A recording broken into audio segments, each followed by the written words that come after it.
Banking, recurring deposit accounts. What is bank? What is banking? Let us try to understand. Bank is an institution which acts as a common point for the people who have money. They want to keep it safe. They want to deposit safe. They want to earn interest on that. And the people who do not have money, who want to borrow money, who can pay interest, and of course they have the capacity to repay the money back. So this is the bank.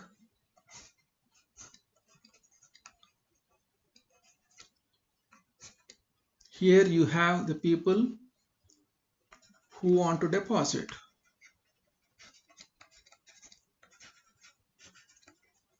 Not only deposit, they want the safekeeping of the money.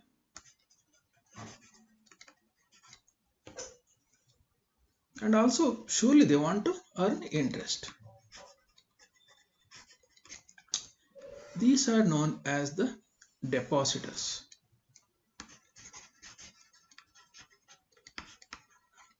And on the other side, you have people who want to borrow for various reasons.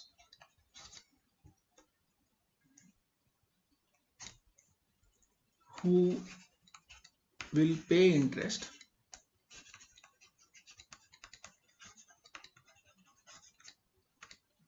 and of course they have the capacity to repay it. So these people are known as borrowers.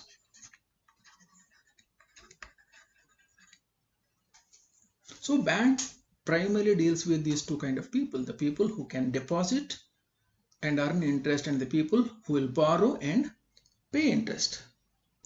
So bank does the business of taking the deposit from the people, safekeeping that deposit, lending the money to the people who want to borrow, and also collect the money back from them. Now when they lend the money, they charge the interest on that. When people deposit at the bank, they pay interest to those people. So always the interest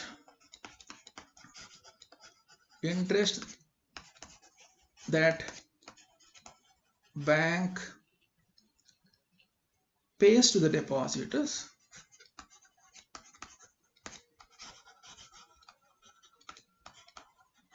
is always less than the interest they charge to the borrowers. If they charge say 9% to the borrowers, they surely pay less interest to the depositors than 9%. So it may be say 7.5%. So there is a 1.5% difference between these two. That is the extra money that what they get to run the bank. Banks have different kind of schemes for depositors and borrowers, but in this chapter we are interested in only one type of depositor scheme known as the recurring deposit account. That is recurring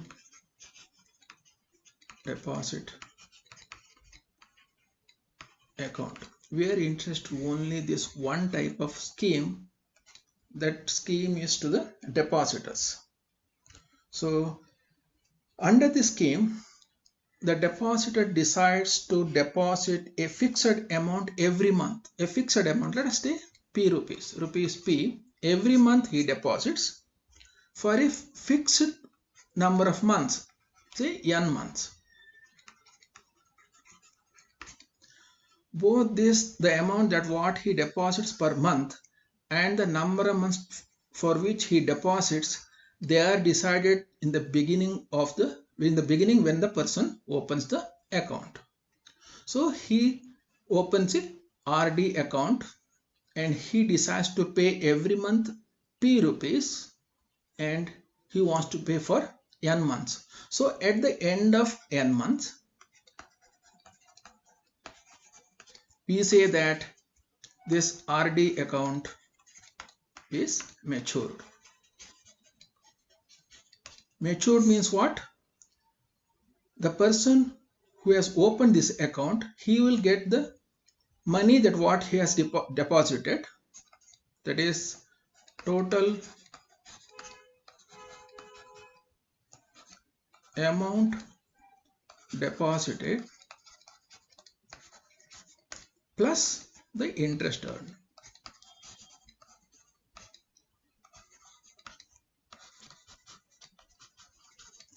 He gets this money at the end of the period of n months, and this amount, total amount deposited plus interest earned is known as maturity amount.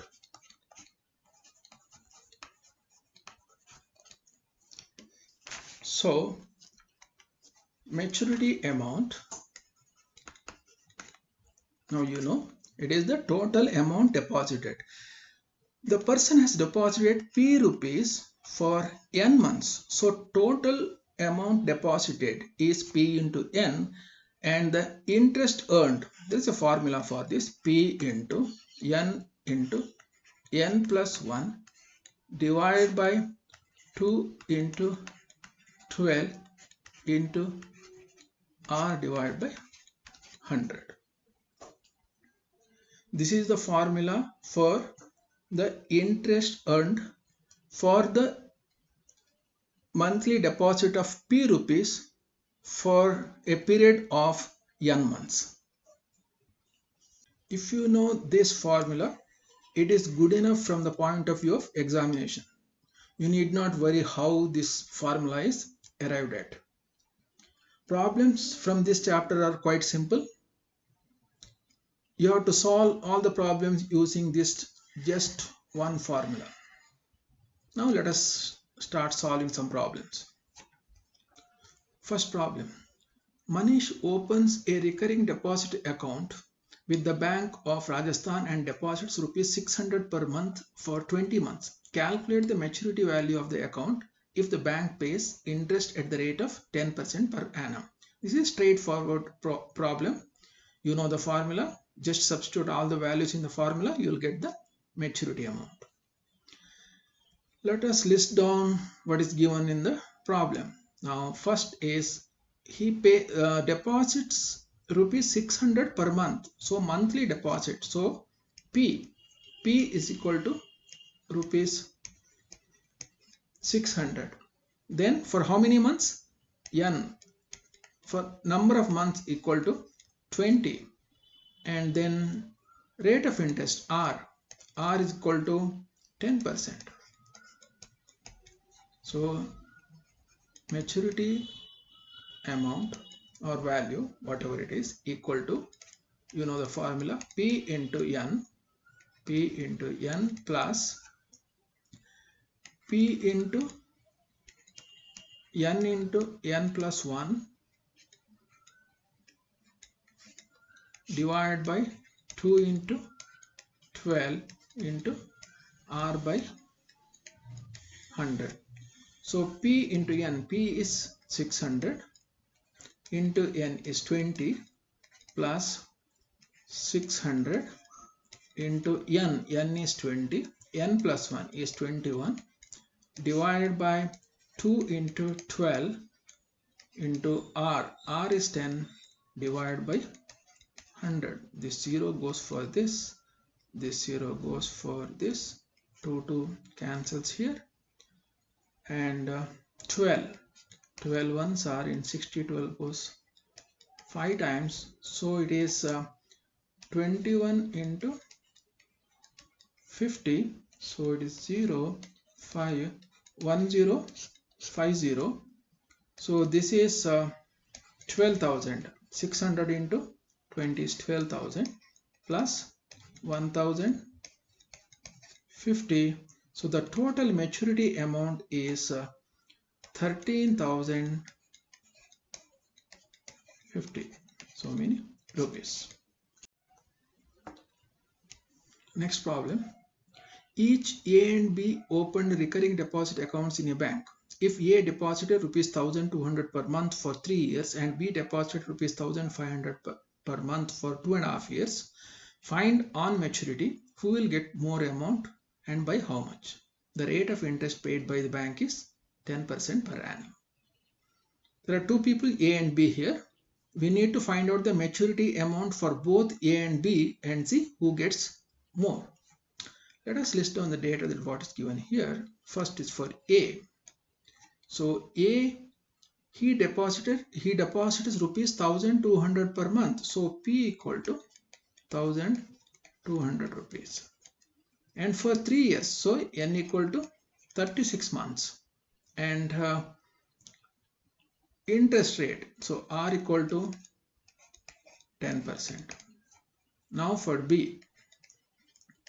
For B, installment P equal to 1500 rupees and N equal to 2.5 years, 24 plus 6, that is 30 months. Interest rate is the same here also 10%.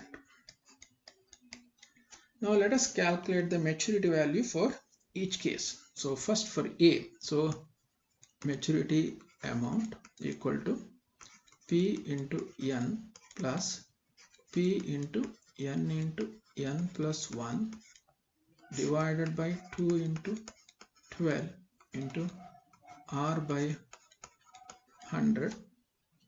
So this is P into N.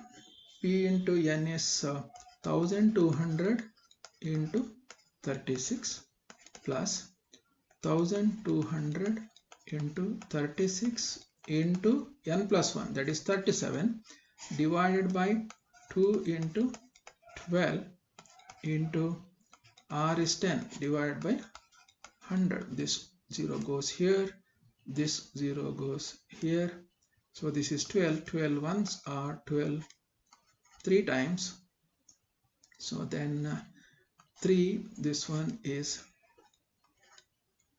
60. So 60 into 3 is 180. 180 into 37. So this is, let me write here, calculate here, 180 into 37.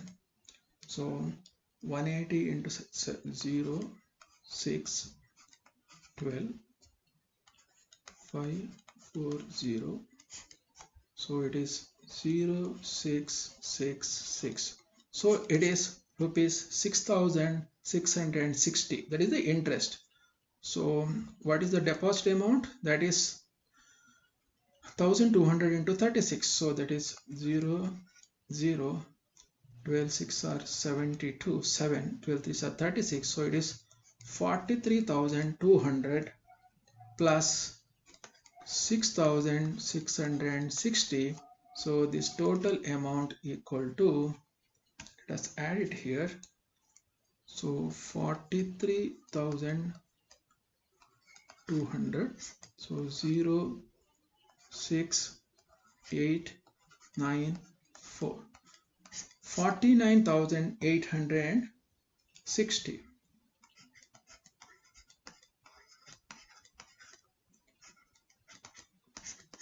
This is the maturity amount that what A got or A is going to get. Now let us calculate for B.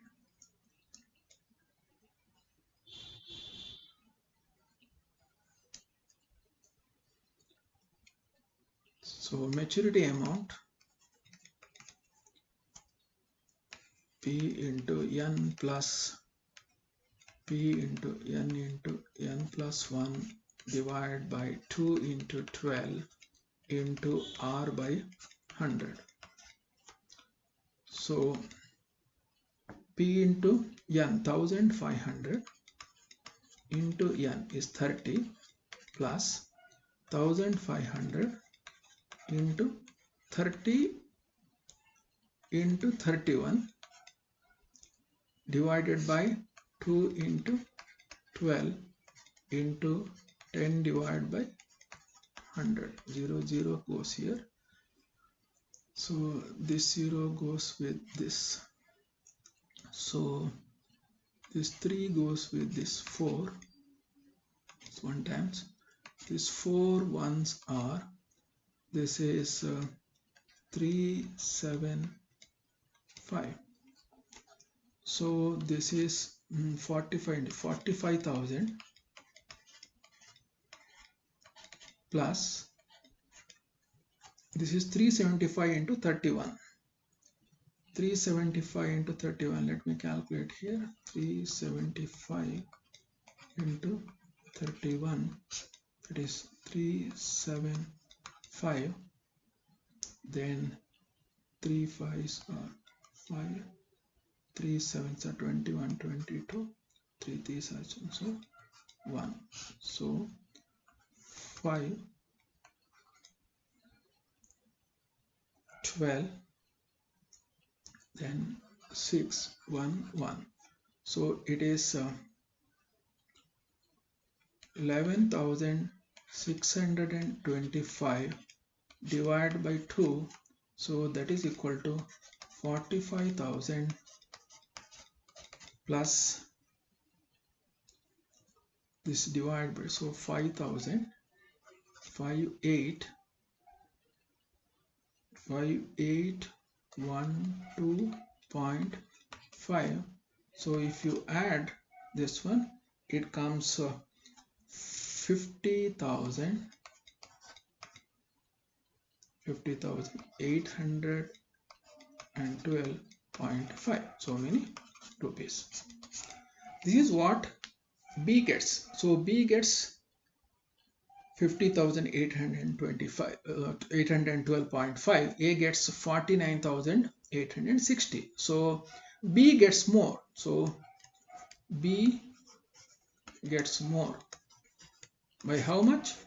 Let us do here. So 50,812.5 minus 49,860. So this is 0.5, 2, this is 5, 11 minus 5, and this is 17 minus 8, 9. So 952. So B gets more. How much? Rupees 952.5.